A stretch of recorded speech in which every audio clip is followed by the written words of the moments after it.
Good morning. আর আমি সুস্মিতা। আজকে morning দিয়ে ব্লগটা শুরু করলাম। তো এই যে এখন সকাল সকাল একজনকে পড়াতে বসিয়েছি।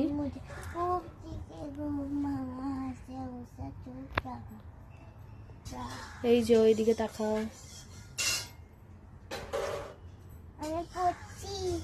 পড়ছো না লিখছো? কোনটা দেখি কি লিখছো? বা তাড়াতাড়ি লেখো। আর আরেকজন মা এখানে রান্না করছে। চলো দেখি কি রান্না করছে। কি রান্না করছো গো আজকে? ভেটকি ভোলা হবে আলু দিয়ে।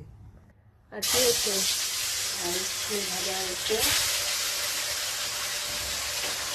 এই যে আজকে ভেটকি ভোলা মাছ রান্না হচ্ছে। আমি বলেছি একটু পাতলা করে ঝোল ঝোল করতে, ওই আলু দিয়ে কালো জিরে ফোড়ন দিয়ে হবে এটা, তাই তো?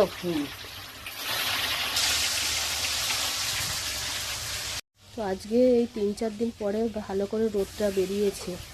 আমার কাচাকুচিও আছে আজকে অনেকগুলো, কিন্তু এই শরীরটা খারাপ ছিল বলে কাচতে পারিনি, অনেকগুলোই কাঁচা জমা হয়ে গেছে। তো আজকে অল্প একটু ভাবছি কাচাকুচি করব। স্নান হয়নি আজকে তাই সকালে। তো চলো ভিডিওটা আমি এখানেই শেষ করছি। টাটা।